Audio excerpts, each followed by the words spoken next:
Assalamu alaikum everyone, welcome to my channel. Sorry for the noises in my background. আজকে আমরা আলোচনা করব speaking এর পার্ট 2 নিয়ে। Part 2 means Q card. Q কার্ডে হচ্ছে আমরা যে ডিফিকাল্টিসগুলো ফেস করি তার মধ্যে মেইন ডিফিকাল্টি হচ্ছে 2 মিনিট কথা বলা।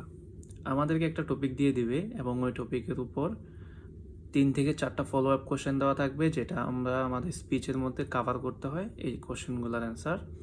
এবং আমাদেরকে 1 মিনিট সময় দিয়ে দেয়। ওই 1 মিনিটের মধ্যে আমাদেরকে একটা পেজ এবং একটা পেন দিয়ে দেয়। যদি আমরা ওই কিউ কার্ডের উপর কিছু লিখতে চাই, নোট ডাউন করতে চাই, তাহলে আমরা নোট ডাউন করতে পারি। নর্মালি আমরা যে টপিকগুলো পাই এক্স্যাক্টলি আমরা যদি নোট ডাউন করতে চাই, আমাদের জন্য 1 মিনিট এনাফ থাকে না। যদি আমরা ইংলিশে একটু উইক থাকি, তাহলে আমরা কিভাবে এই 2 মিনিটের স্পিচটা আমরা 1 মিনিট চিন্তা ভাবনা করে রেডি করব। নর্মালি যদি আমি বলি, আমাদেরকে আগে থেকেই আইডেন্টিফাই করতে হবে আমরা কোন জিনিসটা নিয়ে এক্স্যাক্টলি কথা বলবো। স্পিকিংয়ে একটা জিনিস মাথায় রাখতে হবে, কোনো সময় আমাদের রিয়েল লাইফে ঘটে যাওয়া কোনো স্টোরি বা রিয়েল লাইফের কোনো অ্যাক্টিভিটি আমরা বলবো না বা বলার ট্রাই করবো না। তাহলে আমাদের অ্যান্সার জেনারেট করতে একটু ডিফিকাল্টি ফেস করতে হবে, কারণ আমাদেরকে মেমোরাইজ করতে হবে। সে ফর এক্সাম্পল, আপনাকে যদি বলে যে describe your memorable story, describe your childhood memorable story. এখন আপনি চাইল্ডহুড মেমোরেবল স্টোরি বলতে গেলে আপনাকে অবশ্যই এটা মেমোরাইজ করতে হবে লাইন বাই লাইন, এটার পরে কী হয়েছিল, ওটার পরে কী হয়েছিল। পাশাপাশি আপনাকে ওই জিনিসটা ইংলিশেও কনভার্ট করতে হবে। তার মানে আমাদের রিয়েল লাইফ থেকে যদি আমরা কিছু একটা বলি, ওই জিনিসটা ইংলিশে কনভার্ট করে বলা, সিকোয়েন্সিয়ালি বলা একটু ডিফিকাল্ট হয়ে যায়। এই ক্ষেত্রে আমরা একটা জিনিস ফলো করতে পারি, আমরা র্যান্ডম কোনো একটা অ্যান্সার বলে দিব এবং ওই অ্যান্সারটা সিকোয়েন্সিয়ালি বলবো। এখন আমাদের প্রাইমারিলি 2টা জিনিস জানতে হবে। প্রথম জিনিস হচ্ছে কিউ কার্ডটা কোন টপিকের উপর। সেকেন্ডারি আমরা ওই 1 মিনিটে আমরা কি নোট ডাউন করব বা কেমন টাইপের ওয়ার্ড নোট ডাউন করব। প্রথমত যদি আমি বলি কিউ কার্ডটা কোন টপিকের উপর, এটা যাচাই করার জন্য বা এটা চুজ করার জন্য আমরা প্রিভিয়াসলি বাসায় বসে যে প্র্যাকটিসগুলো করব, ওই প্র্যাকটিসগুলোর মধ্যে একটা জিনিস সবসময় মাথায় রাখতে হবে যে কিউ কার্ডের টাইপ কেমন হতে পারে। যেমন পার্সন রিলেটেড হতে পারে, প্লেস রিলেটেড হতে পারে, টেকনোলজি রিলেটেড হতে পারে, ক্যাটাগরিগুলো কী কী, ওইগুলো আমাদেরকে জানতে হবে। এখন যদি আপনাকে কেউ পার্সন রিলেটেড কোশ্চেন করে, কেমন টাইপের কোশ্চেন হতে পারে? ডেসক্রাইব ইউর ফেভারিট পার্সন, এটা বলতে পারে, অথবা describe a person you know, অথবা tell me about your friend, অথবা your favourite teacher, your favourite actor, অথবা describe a person who motivates you a lot. এসব টাইপের কোশ্চেন যাই আসুক না কেন, সবগুলাই পার্সন রিলেটেড।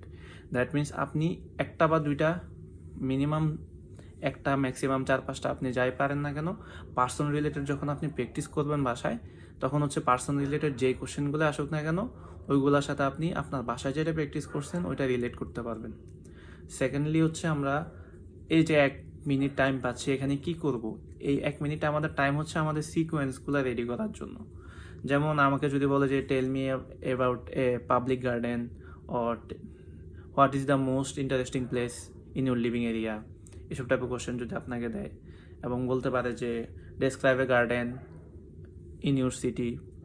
এখন এই যে জিনিসগুলো আপনাকে বললো, সবগুলাই প্লেস রিলেটেড। অথবা what is the most interesting place, what is your most favourite place, এই যে প্লেস রিলেটেড। অথবা describe a place you would like to spend your time. এইসব টাইপের কোশ্চেন যখন আসবে, তখন সবগুলাই প্রায় সিমিলার চলে আসে। এখন আপনি যদি পাবলিক গার্ডেন নিয়ে লিখতে চান, অথবা আপনি যদি একটা পার্ক নিয়ে লিখতে চান, তাহলে আপনাকে অবশ্যই সিকোয়েন্সগুলো সাজাতে হবে। সিকোয়েন্সগুলো মিনস আপনি পাবলিক গার্ডেনে কবে গেছেন ওইটা থেকে শুরু করে আপনার পাবলিক গার্ডেনে যাওয়ার পরে আপনার ফিলিং কেমন ছিল, আপনি কি গুড ফিল করছেন নাকি ব্যাড ফিল করছেন, ওভারঅল আপনার ফিডব্যাক পর্যন্ত আপনাকে সিকোয়েন্সিয়ালি সাজাতে হবে। সিকোয়েন্সিয়ালি সাজানোর জন্য আপনি কি করতে পারেন? আপনি বলতে পারেন শুরুতে আমি এন্টার করলাম, এরপর আপনার ওইখানে আপনি কী কী দেখলেন ওইগুলো এক্সপ্লেন করবেন।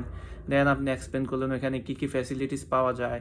দেন আপনি এক্সপ্লেন করলেন ওইখানে ব্যাড সাইডস, মানে নেগেটিভিটি বা ডিসঅ্যাডভান্টেজেসগুলো আপনি এক্সপ্লেন করলেন। দেন আপনি কনক্লুড করে দিলেন, কনক্লুশন দিয়ে overall I enjoyed this park a lot, এসব টাইপের কথা বলে আপনি কনক্লুড করে দিলেন। তো এই জিনিসগুলো আপনি কিভাবে বলবেন, ওইগুলাই আপনি 1 মিনিটে সাজাবেন।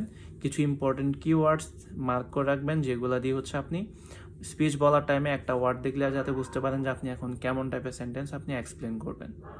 এছাড়াও আরও অনেকগুলো টিপস অ্যান্ড ট্রিক্স আমরা কাজে লাগাই স্পিকিং পার্ট 2 এর জন্য, যেগুলো নিয়ে হচ্ছে আমি ডিটেইলে পরবর্তীতে আলোচনা করব। আমি চাচ্ছি না যে একটা ভিডিও মোর দেন 5 মিনিটস হোক, কারণ হচ্ছে তাহলে হচ্ছে মনোযোগ থাকে না। একটু ছোট ছোট ভিডিও বানাচ্ছি আপনাদের জন্য। আশা করি সাপোর্ট দিবেন, পাশে থাকবেন, এবং আমার ভিডিওটা যদি পছন্দ হয় সবাই লাইক করবেন, কমেন্ট করবেন এবং শেয়ার করবেন। অবশ্যই সবাই সাবস্ক্রাইব করে দিবেন। সবাইকে ধন্যবাদ এতক্ষণ পাশে থাকার জন্য, আমার ভিডিওটা শেষ পর্যন্ত দেখার জন্য। আসসালামু আলাইকুম।